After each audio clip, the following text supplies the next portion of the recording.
Dewan Juri yang terhormat, saat ini banyak orang di status quo itu memandang politik itu tidak berguna, sehingga akhirnya mereka tidak memilih pada saat melakukan pemilihan umum. Ini sangat bertentangan dengan dalam perhubungan antar spektrum politik terhadap siapa kandidat seperti presiden, calon gubernur yang akan dijabat. Sehingga kami setuju dengan mosi ini bahwa sikap apatis terhadap politik merupakan sikap yang tidak bermoral. Oleh karena itu, kami juga ingin meningkatkan representatif masyarakat yang lebih baik. Dewan Juri terhormat, izinkan saya membawa argumen.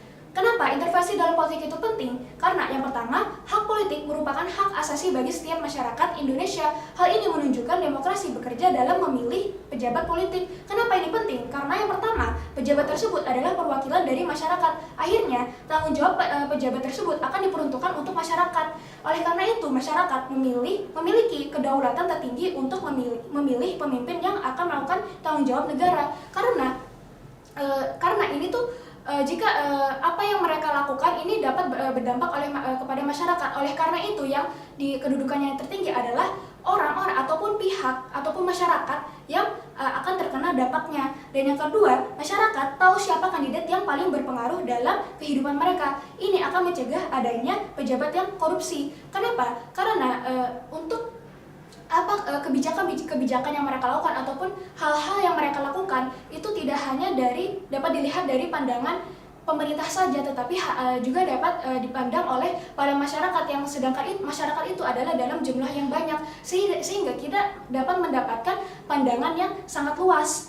Dan kenapa? Karena kebanyakan juga politisi melakukan kampanye ataupun membantu para masyarakat ketika mereka dalam proses calon kandidat. Namun apa yang terjadi jika mereka sudah dapat jabatan? Mereka akan meninggalkan tanggung jawab mereka, yang mana itu tuh tidak sesuai dengan janji kampanye. Apa yang terjadi? Hal ini akan merusak kepercayaan masyarakat terhadap politisi ataupun dan mendapatkan mereka akan kehilangan kepercayaan terhadap politisi. Kenapa? Karena mereka sudah merusak kepercayaan mereka, sedangkan para masyarakat ini memberikan kepercayaan besar terhadap para pemerintah ini untuk menjalani urusan negara.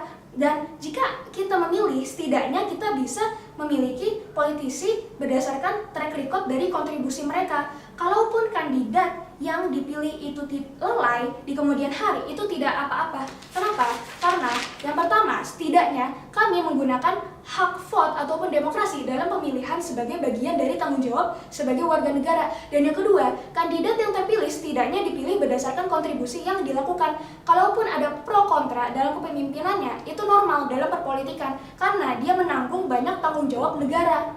Setidaknya kita sudah memiliki porsi ataupun ruang untuk mengkritisi kebijakan jika hal tersebut tidak sesuai.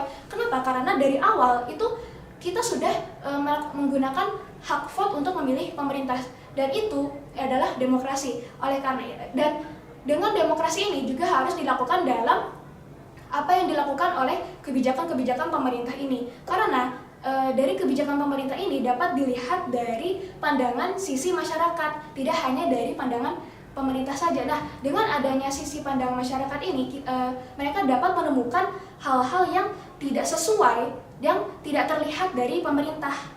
Dan di tim oposisi ataupun kritik ini tidak akan terjadi secara signifikan karena mereka pada awalnya sudah tidak tertarik dengan politik. Hal ini tentunya sangat berbahaya. Kenapa? Karena itu akan menciptakan pemerintahan yang otoriter dan kebijakan yang egois. Kenapa ini bisa terjadi? Karena pada akhirnya pemerintah bisa melakukan tindakan tanpa harus memikirkan masyarakat. Kenapa mereka bisa berpandangan seperti itu? Karena dalam tim oposisi mereka sudah tidak minat dalam aspek politik, sehingga pemerintah berpikiran jikapun mereka memberikan demokrasi, hasilnya tidak akan sesuai dengan ataupun sama rata yang sesuai dengan yang mereka inginkan, ataupun hasil yang benar-benar itu tuh hasil yang mereka dapatkan dari masyarakat, karena masyarakatnya sudah tidak berminat dalam politik. Contoh, pada pemerintahan Soeharto, kenapa kepemimpinannya otoriter? Karena masyarakat tidak memiliki power dalam mengkritisi pemerintah yang korupsi, otoriter, dan lain-lain. Dampaknya akan sangat signifikan. Misalnya, kebijakan pemerintah jadi simpang siur, krisis ekonomi, hukum berat sebelah, dan lain-lain. Apa yang terjadi ketika masyarakat memiliki kekuatan untuk mengkritisi, mereka bisa memberikan kebijakan baru yang sesuai dengan kondisi mereka, bahkan menggulingkan para pemerintah yang melakukan korupsi. Contoh, Omnibus Law. Omnibus Law itu adalah sesuatu yang maksudnya Omnibus Law itu yang mengatur tentang buruh. Masyarakat bisa melakukan demokrasi dalam karena Omnibus Law ini dianggap merugikan para buruh dengan sistem kerja yang sangat padat namun gaji yang terbatas. Dari situ kita tahu bahwa masyarakat ini dapat mengetahui yang kebijakan yang tidak sesuai, yang kemungkinan pemerintahnya itu tidak melihat hal ataupun masalah ini. Dan hal ini tidak akan terjadi di tim oposisi. Kenapa? Karena mereka tidak akan mengikuti dinamika perpolitikan, sehingga kemungkinan besar mereka tidak akan melakukan demonstrasi. Kalaupun nantinya ada perpecahan ataupun perbedaan, ini tuh tidak mengapa, karena yang pertama ada check and balance di masyarakat seperti di sosmed ataupun informasi dari berita. Dan yang kedua, masyarakat bisa mengevaluasi lewat ahli-ahli yang memberikan pandangan terhadap politik seperti Najwa Shihab, terus Sheryl Anavita, dan lain-lain. Jika oposisi mengatakan bahwa edukasi politik akan susah dilakukan karena banyak stasiun TV yang bersifat propaganda. Contoh, TV One yang pro akan PDIP sehingga akan menciptakan ruang politik yang tidak sehat dan tidak rasional. Karena yang pertama, masih banyaknya media berita yang netral tanpa berpihak pada